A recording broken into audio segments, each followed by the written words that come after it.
Brant, entrando aí via celular, fazendo questão de participar, mandar uma palavra, uma mensagem pro Vascaíno. Júlio, tu tá viajando e o Vasco nessa situação, Júlio? Tristeza nossa, né? Primeiro eu queria dar uma boa noite a todos os amigos aí do programa, dizer que eu fico alegre, estou alegre de poder participar do programa. Mais uma vez estamos juntos aqui, a turma da oposição. Não é fácil fazer oposição, né, nesse Vasco dos dias atuais aí. Mas eu queria rapidamente, depois de dar uma boa noite para todo mundo, agradecer a participação aí, todos que estão aqui com a gente no programa, eu queria pegar um gancho no que o Ricardo falou e mostrar que essa é a dimensão, a pequena dimensão que a diretoria atual do Vasco dá ao Vasco, é dessa forma que eles veem o Vasco.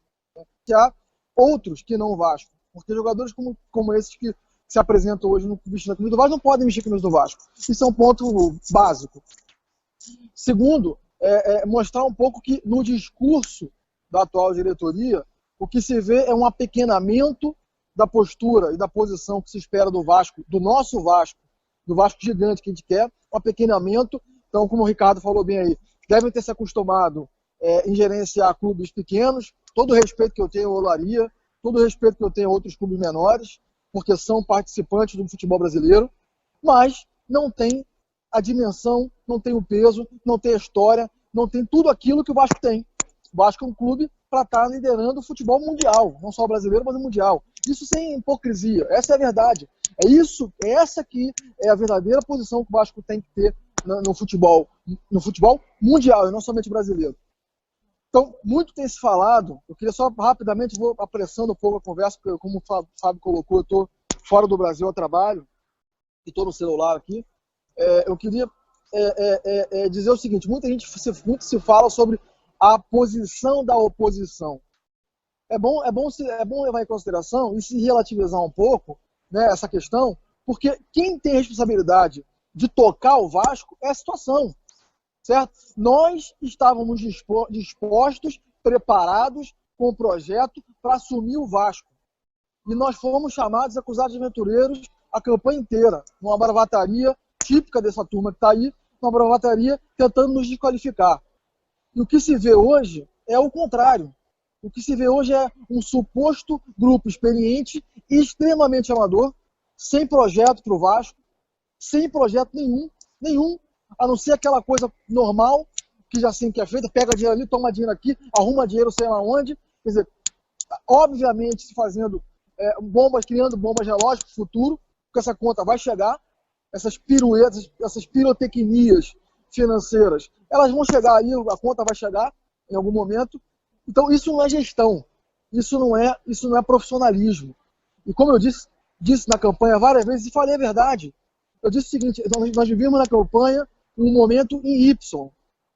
Ou hoje nós apostaríamos no futuro, na reconstrução, na retomada do histórico de vitória do Vasco, daquele Vasco vitorioso, daquele Vasco de tradição, com a família e com a correção, com a ética, com o trabalho árduo, duro, correto, do dia a dia.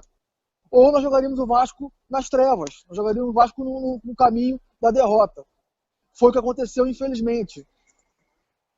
Venho dizer que, pelo sentimento que eu tenho e pelo apoio que a gente recebe nas ruas aí do dia a dia, mesmo quando o Vasco foi campeão carioca, o apoio nunca sumiu, que não somente pelos sócios, aqueles sócios que queriam mudança. A gente vê que a torcida e o sócio quer mudança.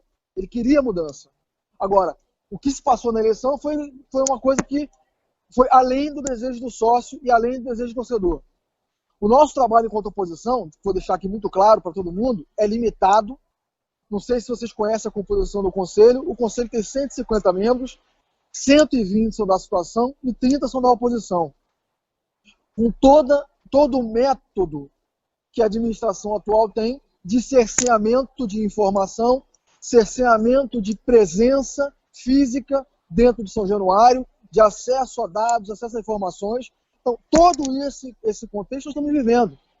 Nós tentamos, através da Cruzada Vascaína e através do grupo como um todo, né, tentamos colocar alguns projetos à disposição do Vasco. Eu, pessoalmente, autorizei a entrega do projeto que nós criamos para São Januário à atual diretoria.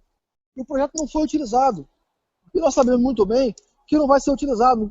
Uma diretoria que não consegue tirar o clube do Z4, como o Ricardo falou, obviamente não vai conseguir construir um estádio novo. Então acho que chegou a hora de a gente discutir, debater um pouco que Vasco que nós queremos, mobilizar fortemente a torcida para que se associe em massa ao Vasco. Em massa. Provavelmente não vão conseguir se associar, porque a diretoria não vai querer que se associe, porque não quer sócio votando lá. Mas não vamos fazer um movimento, vamos levar a gente para se associar, não pagando, não fazendo mensalão, mas motivando o verdadeiro torcedor que quer ver o Vasco como renovado, que não aguenta mais tanta vergonha, que não aguenta mais tanto vexame, que não aguenta mais ser mal representado, que eu acho que é o pior de tudo. A gente está mal representado diante do futebol brasileiro e mundial. Então acho que esse torcedor nós vamos motivar para que ele vá ao São Januário, para que ele se associe ao Vasco da Gama, para que a gente tenha 3, 4, 5, 10 mil sócios que queiram mudança. Porque num cenário desse, não há mensalão que dê jeito. E aí, nós vamos vencer a eleição e vamos reconstruir, vamos fazer um Vasco novo, como nós falamos durante a eleição, com todos aqueles que são vascaínos de verdade, que não precisam de R$1 do Vasco, que tem sua vida profissional de sucesso independente do Vasco, e que não precisa de nada do Vasco para isso. Só falando um pouco do futebol em si, de falar aqui um pouco do futebol, eu realmente espero, torço, porque tem uma família inteira de vascaínos, tem um filho de 10 anos vascaíno que chora toda vez que o Vasco perde. Eu realmente torço, sinceramente torço, para que o Vasco não caia.